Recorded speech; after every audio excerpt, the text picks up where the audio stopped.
শুধুমাত্র আইন করে কিংবা ল ইম্পোজিশন করে কিন্তু আমরা এই শহরের মানুষের আচার আচরণ বিহেভিয়ারের পরিবর্তন আমরা ঠিক করতে পারবো না।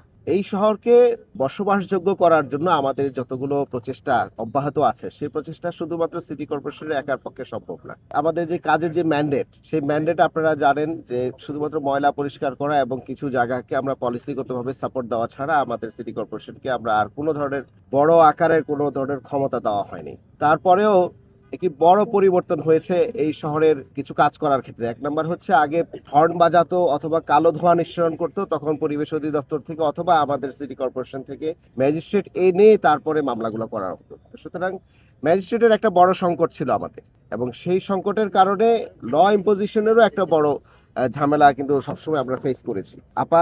আসার পরে একটি বড় কাজ করেছেন যে এখন ডিএমপি কে সরাসরি এই ক্ষমতায়ন করা হয়েছে যে তারা স্পটে বসেই বায়ু দূষণ, শব্দ দূষণের ক্ষেত্রে সরাসরি মামলা ফাইল করতে পারছেন এবং পানিশমেন্ট দিতে পারছেন। এটা আমাদের সকলের জন্য উপকার হয়েছে, এবং এই কাজটির সাথে সাথে আমরা সিটি কর্পোরেশনের এই বিমানবন্দর যে এলাকাটি আছে, এই এলাকা গুলশান বনানী বাড়িধারা থেকে শুরু করে এই নিকুঞ্জ পর্যন্ত, নিকেতন পর্যন্ত এই পুরো এলাকাটিকে আমরা শব্দ দূষণ মুক্ত এলাকা হিসেবে, আমরা নীরব এলাকা হিসেবে আমরা ঘোষণা করেছি। দক্ষিণ সিটি কর্পোরেশনেরও সচিবালয়ের সামনের জায়গাটিকে নীরব এলাকা হিসেবে ঘোষণা করা হয়েছে। একদিকে আমরা শুধু ঘোষণা করে আমাদের অপেক্ষা করতে হতো কিভাবে আমরা এটাকে আইনের আওতায় আনতে পারবো, কারণ জনবলের একটা সমস্যা ছিল এবং জনবল থাকলেও জনবলের ক্ষমতায়নের একটি সমস্যা ছিল।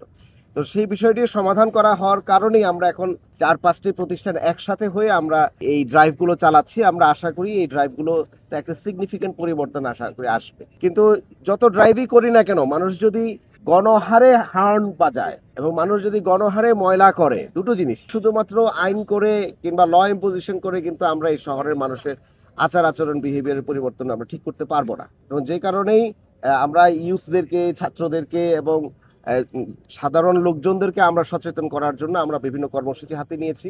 আজকের এই কাজটি প্রতীকী না, এটা শুরু, এবং আমরা এটা খুব কড়াভাবে এই আইনগুলো পালন করা হবে।